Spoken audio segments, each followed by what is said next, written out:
15 de septiembre de 2022. Ha llegado a Zona Criminal.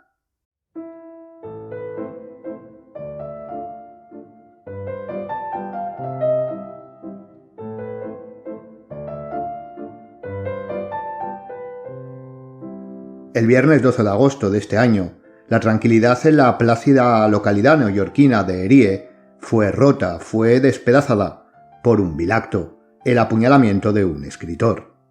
Pero esta situación tenía unas características reseñables. Cuidado, no que argumenten por qué se llegó a esta situación, sino que ayudan a entenderla a nivel criminológico. El escritor se llama Salman Rushdie. A pesar del grave ataque sufrido, sigue recuperándose en la actualidad y días después del hecho, parece que abandonó esa zona de peligro médica y está retomando de nuevo su vida, por supuesto, con lesiones y secuelas. Rushdie escribió y publicó en 1988 un libro titulado Los versos satánicos. Era su cuarta novela, y ya sabía lo que era acaparar la atención como autor, puesto que 7 años antes había ganado con la segunda de sus novelas, titulada Hijos de la Medianoche, el prestigioso premio Booker Prize. El nuevo libro no sería nada censurable a primera vista. De hecho, ningún libro lo es. Todo depende de los ojos de quien lo lea. El autor nació en Bombay en el año 1947 y se educó en Cambridge. Venía de buena familia y conocía bien ambas culturas y las religiones que en ellas imperaban, y simplemente en ellas se basó. La novela mezcla contextualmente aspectos de la religión islámica con el misticismo de religiones como el hinduismo, crítica social, sobre todo en cuanto a la inmigración ilegal, etc. Realmente, si lo vemos así, nada nuevo bajo el sol. Pero la realidad es la realidad. Recuerden la importancia de la mesología, del contexto. Y cuando el libro salió a la venta, creó una controversia que llevó a los disturbios no solo en países musulmanes, sino en la propia Inglaterra, y en ciudades tan supuestamente educadas como Londres. Pero lo que realmente elevó a los altares de la supuesta infamia y blasfemia, y a acaparar la atención mundial de este libro y de su escritor, fue que en 1989 el Ayatollah Khomeini, desde Irán, proclamó una fatua que ordenaba a cualquier buen musulmán a ejecutar no solo al autor, sino a cualquiera que tuviera que ver con la publicación del libro.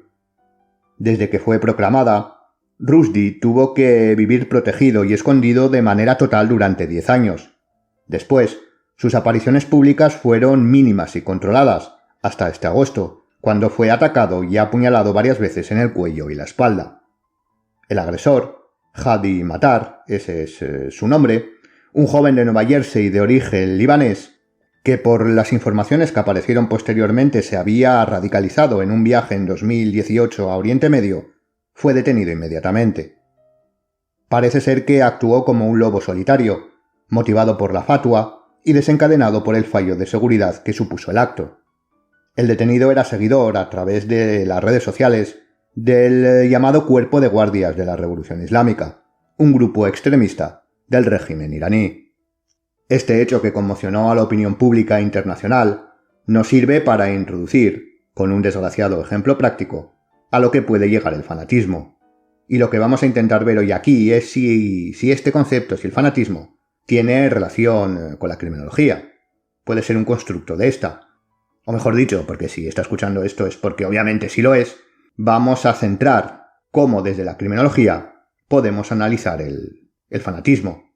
Ya sabe, sea bienvenido a Zona Criminal.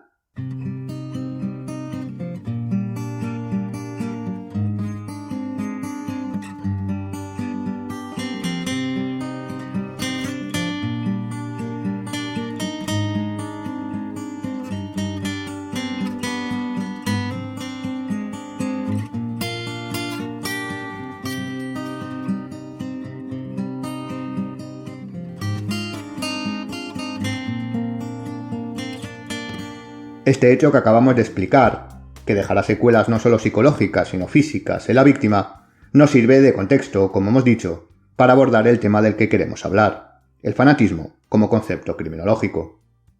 Y ponemos este ejemplo porque, a pesar que en líneas generales esta es la historia, hay variables que debemos tener en cuenta. Hemos dicho que el desencadenante que produjo el intento de asesinato fue el fallo de seguridad, Bien, eso puede estar ciertamente claro. El sujeto pudo introducir un cuchillo y llegar a la víctima de manera rápida. De estos fallos de seguridad tenemos pendiente hablar. Hace apenas unos días, el 1 de septiembre, en Argentina, la vicepresidenta Cristina Kirchner sufrió lo que se ha catalogado como un intento de magnicidio.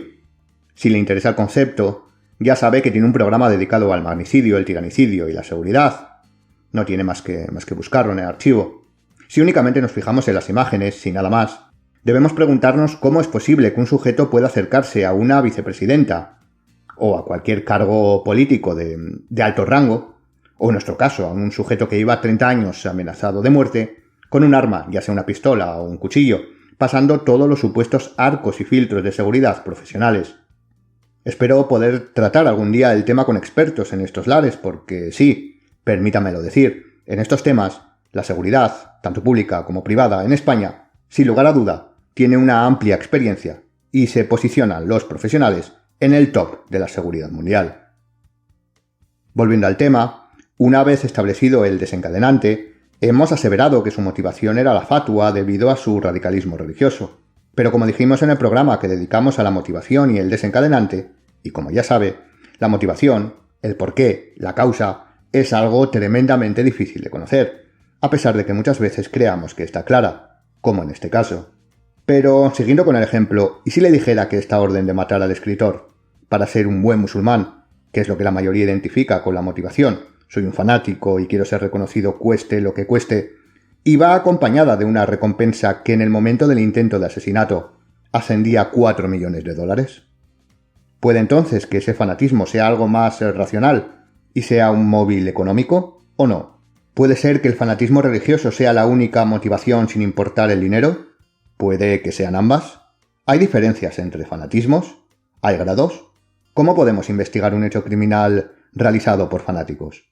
¿Y cómo podemos prevenirlos? Después del contexto, vayamos a la concreción criminológica y veamos las respuestas, si es que existen.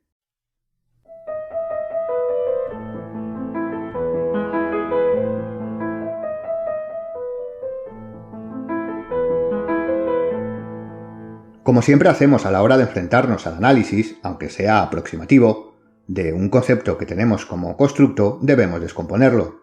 Esto vale, ya sabe, para el estudio y para la vida. Cuando tenga un problema, descompóngalo en problemas más pequeños, más asequibles. Cuando tenga un objetivo, igual.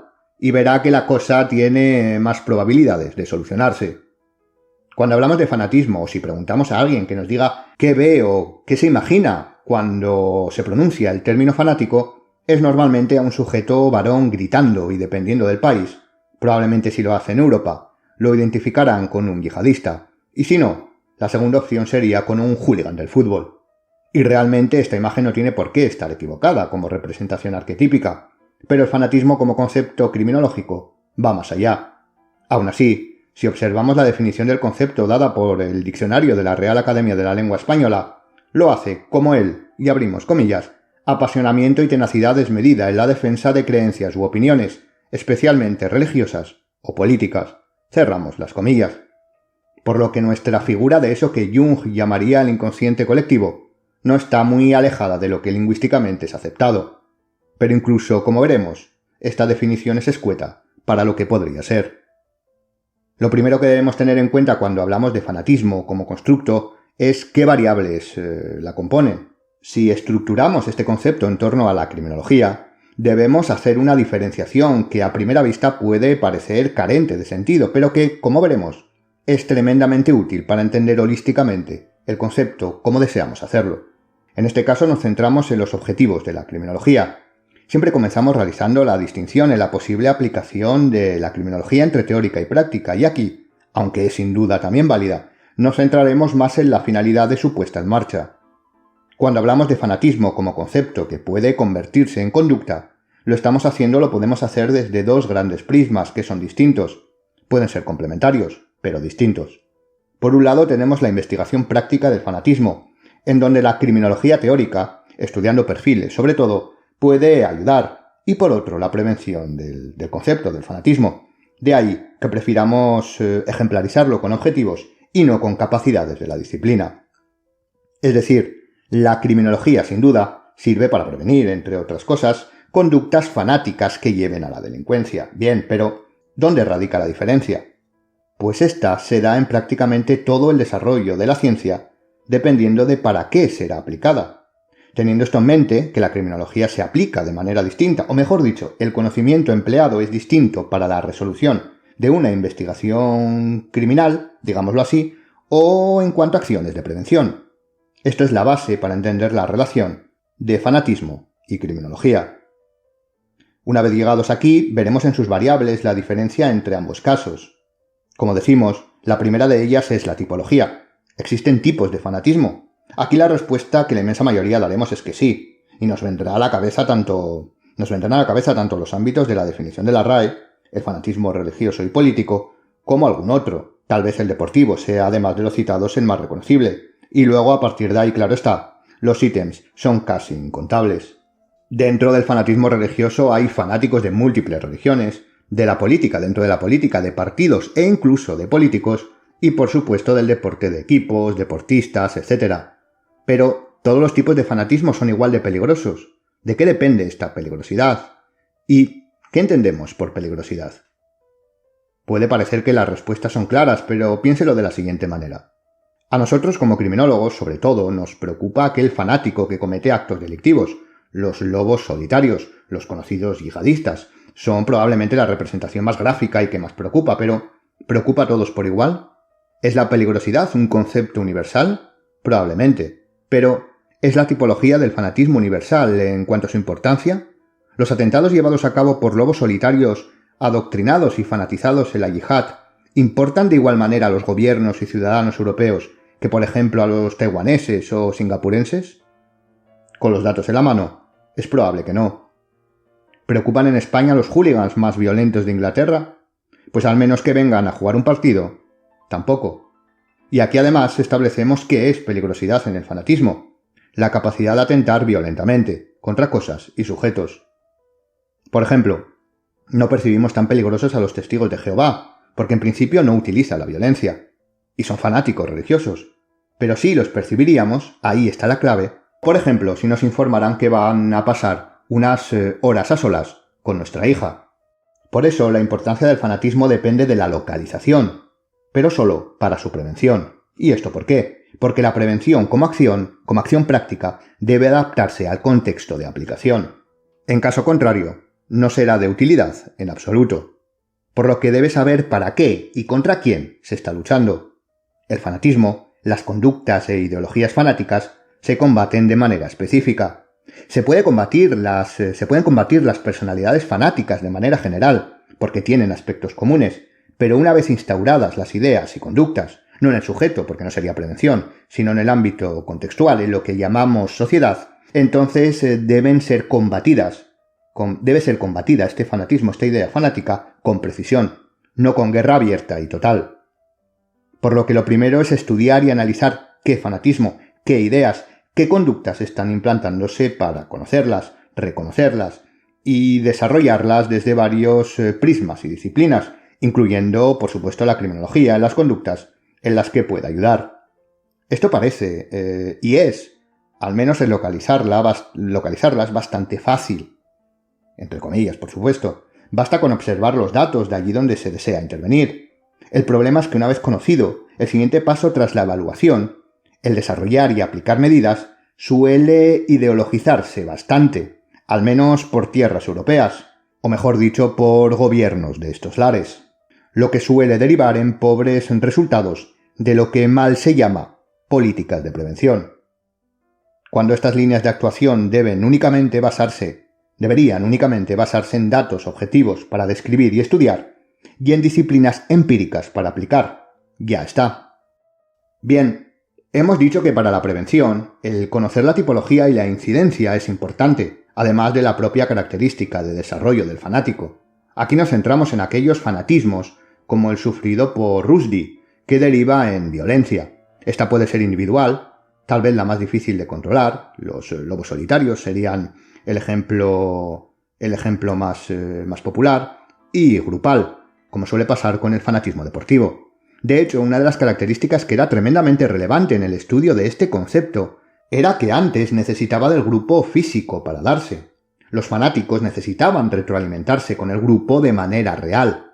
La llegada de Internet, las redes sociales y el componente espiritual del fanatismo religioso, sobre todo, argumentando que el sujeto no necesita al grupo porque de manera mística está con él, han hecho proliferar en ciertos sectores, donde más ha calado, esta manera de fanatismo. De hecho, incluso esto tiene que ver con la cultura de desarrollo.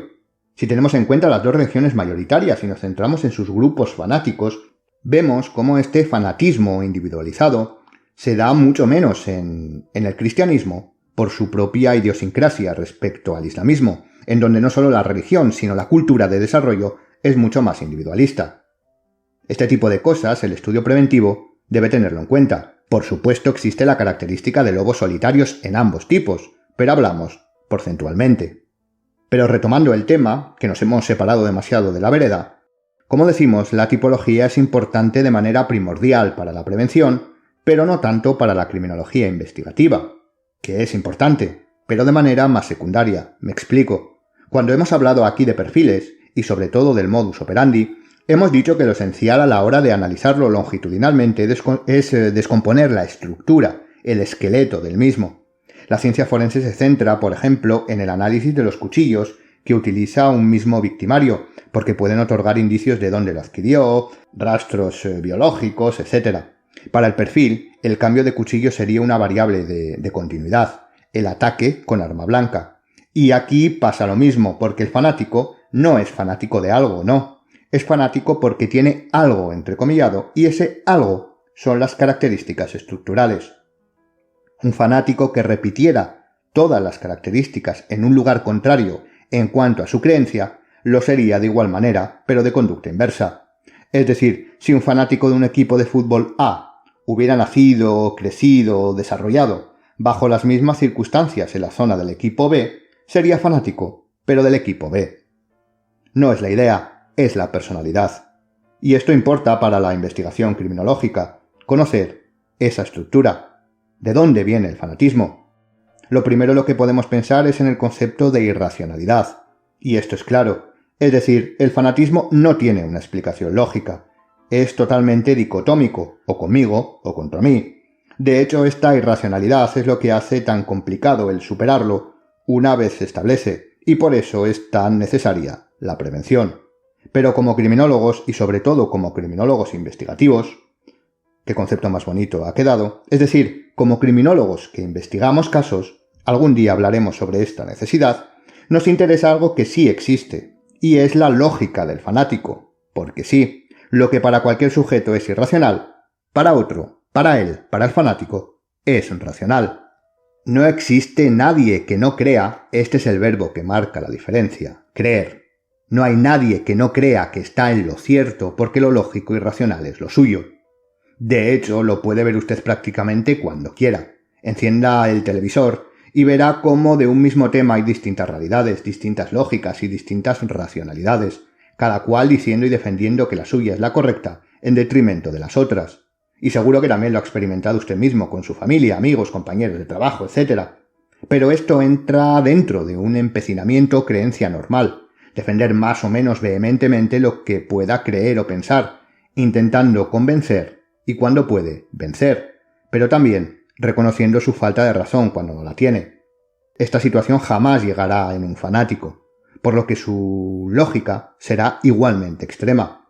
A mayor radicalización, obviamente más extrema, y como su lógica es dicotómica, simplemente si se ve acorralado, utilizará cualquier medio para vencer, y la violencia para ellos es simplemente un recurso más, justificado, y volvemos al término lógico entrecomillado, para luchar contra sus enemigos.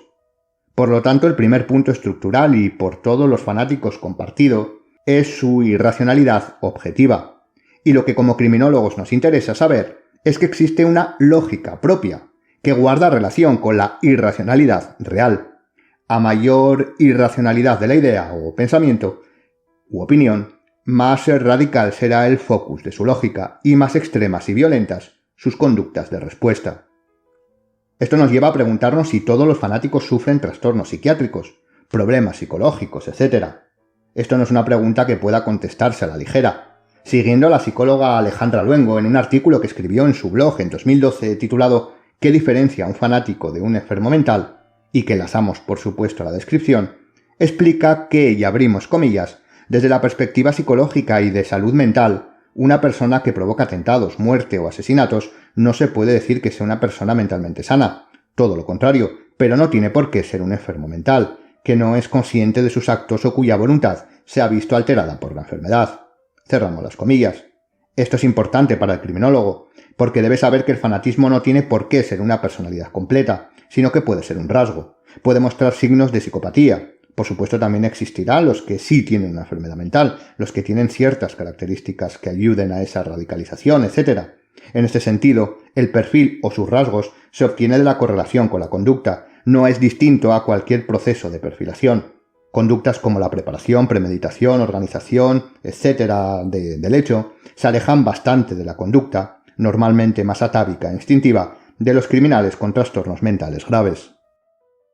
Otro dato interesante es el nivel intelectual de manera general y el cultural que se le atribuye al fanático. Se suele decir que se trata de sujetos con niveles de inteligencia bajos, con un nivel cultural y de comprensión bajo, etc. Pero luego la realidad puede ser bien distinta. Sobre todo si igualamos todos los conceptos. Por ejemplo, la inteligencia, sabemos que en ella se incluyen varias tipologías. Si nos centramos en los lobos solitarios, en la historia criminal reciente tenemos desde sujetos con una inteligencia baja hasta fanáticos como Anders Behring Breivik, el asesino de 77 individuos en Noruega en 2011, que escribió un manifiesto de más de 1000 páginas. Lo que no quiero decir que fuera mínimamente inteligente, pero esos son conceptos que a veces se confunden. Como decimos, todo suele entremezclarse. El nivel de inteligencia tal y como lo podemos entender, el coeficiente intelectual y ahora el famoso IQ, que es lo mismo, no es tan importante como otros aspectos. Por ejemplo, la cultura, el nivel cultural y de razonamiento y el contexto en el que se mueva o se haya movido. Un sujeto puede tener una gran capacidad de inteligencia y no desarrollarla, y otro individuo con menor coeficiente intelectual, pero mayor capacidad de crítica, debido a una cultura de desarrollo en tales características, será más difícil de fanatizar. Como siempre, la educación como concepto total es la mejor arma de prevención y de seguridad. Por lo que en este sentido, más que la propia inteligencia entendida como capacidad de conocer, es más valiosa la capacidad de reconocer, que suele ser entregada por el contexto personal, familiar, amigos, escuela, a través de un desarrollo cultural y social. De nuevo volvemos a la mesología. Esto es importante tanto para la prevención como para la investigación. Para unos porque puede desarrollar acciones sobre lo que necesita una comunidad para implantar aspectos concretos. Y para el otro, con el fin de saber qué contexto de desarrollo está buscando y si algún sospechoso se desarrolló, valga la redundancia, o convive en él. Por último, tenemos la organización del fanatismo. Efectivamente, el fanático puede actuar solo, pero ni lo está, ni se siente así. Hemos dicho que los lobos solitarios son, dentro del fanatismo terrorista, tanto religioso como político, sobre todo, e incluso político-religioso, algo nuevo, relativamente. Antes estos sujetos se radicalizaban juntos, entrenaban incluso juntos y actuaban juntos. Ahora no, pero esto no quiere decir que no haya una estructura marcada, una jerarquía que sin duda siempre se da con algunas características, y es que en esa línea vertical, que es toda jerarquía, los más fanáticos siempre están en la base. Sí, ellos, los conocidos como soldados, creen que todos son iguales respecto a su creencia, pero no. Pueden actuar parecido, pero, por ejemplo, los de arriba no se rebajarán a llevar a cabo acciones peligrosas. Y aprovechándose de esa irracionalidad, o mejor dicho, racionalidad fanática, con explicar que ese es el designio del soldado, éste le creerá. El superior dirá que él no puede llevar a cabo esta acción porque es el designio del soldado. Efectivamente, el fanático que interesa a la investigación concreta, porque por supuesto en investigaciones sobre todo longitudinales, los superiores son el objetivo para el desmembramiento de la organización, responderá a una orden expresa o tácita. Muchos lobos solitarios, por ejemplo, no pertenecen explícitamente a ningún grupo, pero son seguidores de alguno o se sienten parte de algo que sí tiene unas directrices claras, como lo hizo el sujeto que apuñaló a Rushdie, de alguien a quien consideran superior o superiores, porque puede haber varios. Pueden ser reales o no, aunque en el segundo caso estaríamos transgrediendo el concepto de fanatismo. Por supuesto, estos, los superiores, no son reemplazables. El ejecutor, el soldado, sí, Y repetimos, en su lógica, es aceptable. Esto lo vemos perfectamente en las sectas, de cualquier índole, tanto destructivas como no destructivas, tanto violentas como no violentas. Esa jerarquía siempre se da, y el líder se aprovecha, de todas las maneras posibles, de sus súbditos, entrecomillado.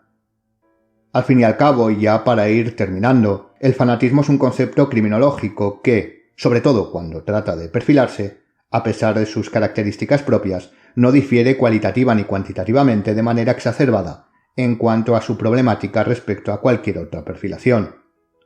Y este problema no es otro más que conocer en qué, y sobre todo cómo, se compone esa personalidad que estamos perfilando. Recuerde la estructura. Al principio del programa, al exponer el caso, nos hemos preguntado si la motivación pudiera haber sido el cobro de la recompensa. Pero claro, si nos basamos en la definición y características vistas, más importante es el cumplir con el mandato fanático que recibir dinero. Esto en principio, pero volvemos a lo mismo, esa dificultad de conocer la verdadera motivación. Porque puede que efectivamente existe un fanatismo en un sentido gradual, porque puede darse de manera gradual y distinta en cada sujeto, que motive y que el dinero sea el detonante. De hecho, probablemente con esta finalidad se llevó a cabo el caso concreto. Lo que queremos decir es que el fanatismo puro, como la psicopatía pura, no es lo más común y sobre todo lo más difícil de investigar. Lo complicado es investigar una conducta de un fanático que es capaz, por ejemplo, de pensar como tal y comportarse como alguien que no lo es. Si el fanático es total, puede que alcance su objetivo, pero lo hará una vez y será rápidamente atrapado.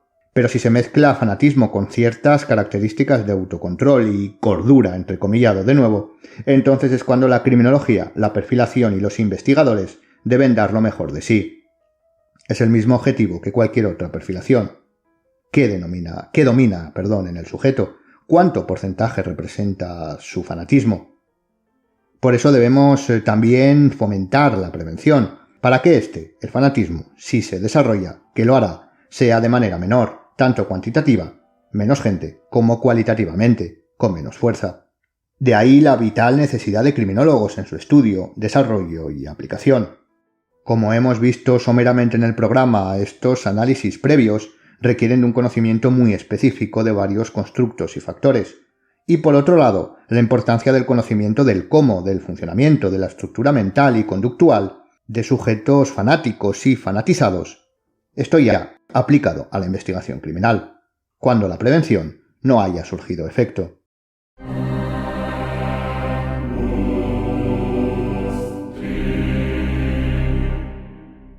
Hasta aquí ha llegado la introducción a un nuevo concepto como es el fanatismo dentro del estudio que abarca la criminología. La verdad es que, como suele pasar cuando se cuenta con tiempo limitado, quedan varios temas abiertos que pueden ser de alto interés para el futuro, como son la relación que pudiera existir entre ciertos trastornos y el fanatismo, por supuesto la profundización en el mundo de las sectas, o incluso la criminología y el deporte. Es cierto que aquí el fanatismo es importante, casi decisivo, pero el profundizar en ciertos aspectos y movimientos más concretos de violencia en el deporte puede ser también interesante. Espero que le haya gustado y si quiere ampliar, como bien sabe, tiene bibliografía recomendada en la descripción. Vamos ahora con el crimitorial, donde recomendamos una película ciertamente conocida y nombrada ya aquí, que estamos seguros, si le gusta la temática hoy vista, le resultará también de interés.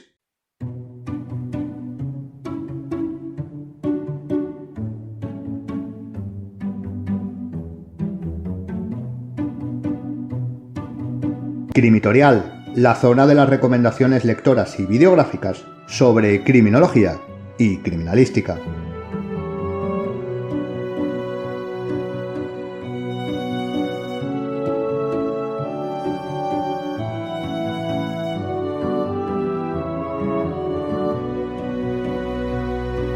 La película que queremos recomendar hoy se titula La Ola, y hemos dicho que ya la habíamos nombrado porque si recuerda bien, si es seguidor del podcast, cuando entrevistamos a Miguel hace ya unos meses como criminólogo experto en bullying, hablando sobre la temática, nos recomendó esta película.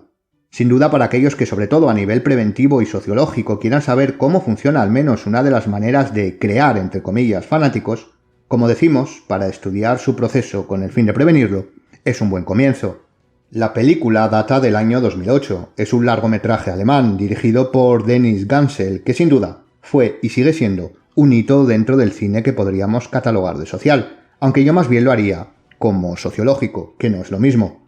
El argumento es sencillo. En una clase, un profesor lleva a cabo un experimento de esos que ahora se llaman, de nuevo, sociales, con el fin de demostrar que llevando a cabo ciertas conductas, ciertas pautas, se puede fanatizar a todo un conjunto. Aquí podrá ver la importancia, como decíamos en el monográfico, del contexto de desarrollo. Porque este puede ser vital por acción, cuando te ayudan o te fanatizan, como por omisión, por carecer de él o porque consiguen apartarle.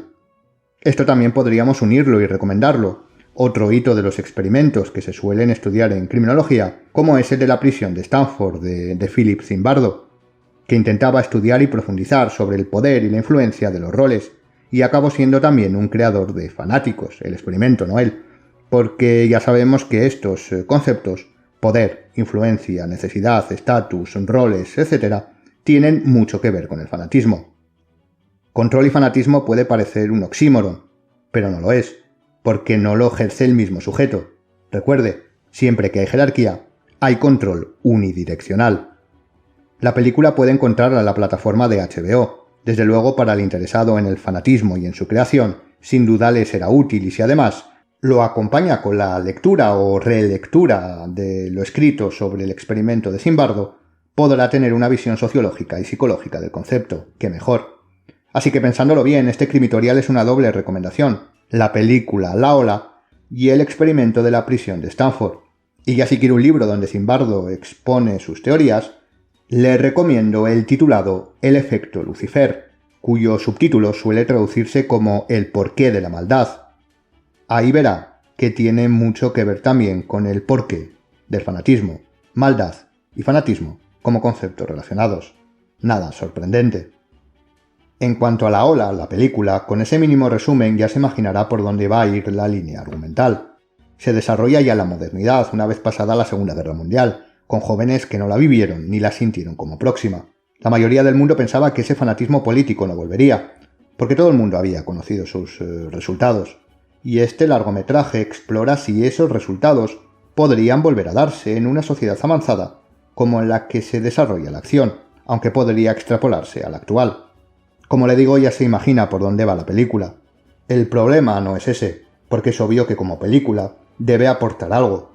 El problema radica en que ésta se basa en un experimento real. Un experimento que el profesor que lo desarrolló tuvo que parar. Y hasta aquí el programa de hoy. Espero como siempre que haya sido de su agrado. Por supuesto le dejo las referencias de todo lo comentado en la descripción. No me queda sino invitarle a seguirnos en el Instagram del podcast y en las redes sociales del Instituto Europeo de Ciencias Forenses y Seguridad, desde donde elaboramos y grabamos el programa. Gracias por escucharnos y hasta la siguiente Zona Criminal.